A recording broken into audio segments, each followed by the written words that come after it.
தற்போதைய முக்கிய செய்தி ஒன்று கிடைத்திருக்கிறது. செய்தியை பார்க்கலாம்.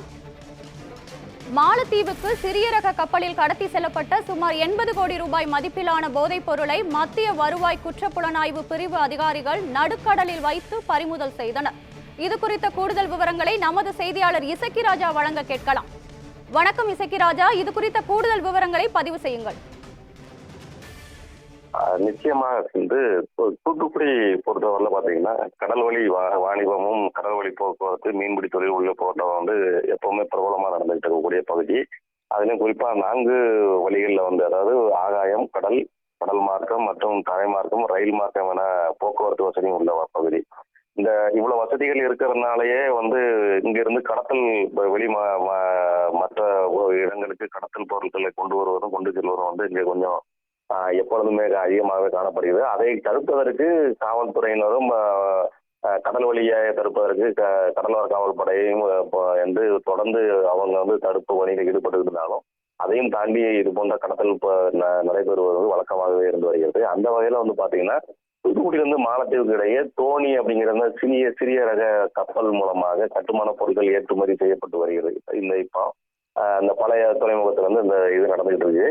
இந்த இதுல தூத்துக்குடி பழைய துறைமுகத்துல கடந்த 4ஆம் தேதி மாலத்தீவுக்கு புறப்பட்ட ஒரு கப்பல்ல இந்த போதைப் பொருள் கடத்தி செல்லப்படுவதாக மத்திய வருவாய் குற்றப்புலனாய்வுத்துறை அதிகாரிகளுக்கு தகவல் கிடைக்குது. அதையடுத்து இந்திய கடலோர காவல்படை உதவியோடு அந்த கப்பலை நடுக்கடல்ல மறிச்சு அதிகாரிகள் தூத்துக்குடி பழைய துறைமுகத்துக்கு திருப்பி அழைச்சிட்டு வராங்க. அங்க சோதனை பண்ண பார்த்ததுல அசீஸ் அப்படின்னு சொல்லப்படுறாங்க. அதாவது இது எப்படின்னு பாத்தீங்கன்னா இந்த கஞ்சாவை செறிவூட்டப்பட்டு அதுல ஒரு எண்ணெய் மாதிரியான திரவத்தை எடுத்து அதை பயன்படுத்தக்கூடிய பொருளுக்கு பேரு அசீஸ்ன்னு சொல்லப்படுது. சுமார் 30 கிலோ அளவுல மறைச்சு வைக்கப்பட்டு கண்டுபிடிச்சு போலீசார் அதை எடுத்துக்கிறாங்க. இதோட சர்வதேச மதிப்பு சுமார் 80 கோடி ரூபாய் வரைக்கும் இருக்குங்கிற மாதிரி அந்த அதிகாரி தெரிவிச்சுக்கிறாங்க.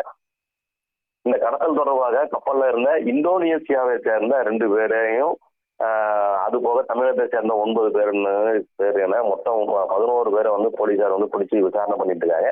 இந்த கடத்தல் சம்பவம் பழைய துறைமுகத்தில் பழைய துறைமுகத்தில் பணிபுரியக்கூடிய ஒருவரும் உதவி செய்திருக்கிறாரு அப்படின்னு சொல்லப்படுது. அதாவது இதுல கவனிக்க குறிப்பிடத்தக்க விஷயம் என்னன்னா, ஏற்கனவே கடந்த ஜனவரி மாதம் இனிமேல் போதைப் பொருள் கடத்தியதாக மத்திய தொழில் பாதுகாப்பு படை வீரர் உட்பட ஒரு 4 பேர் கைது மத்திய வருவாய் குற்றப்பிரிவு போலீசார் கைது செய்திருந்தாங்க. அதுவும் குறிப்பிடத்தக்கது. இந்த நிலைமையில மீண்டும் இப்பொழுது 11 பேர் கைது செய்யப்பட்டு விசாரணை வளையத்தில் இருக்கிறாங்க. இதையும் ஒருவர் துறைமுகத்துல உள்ள பணிபுரிகிற ஒருத்தருக்கு உதவி இருக்கிறாரு சந்தேகத்தில் விசாரணை நடந்துகிட்டு இருக்கிறது குறிப்பிடத்தக்கதாக பார்க்கப்படுகிறது.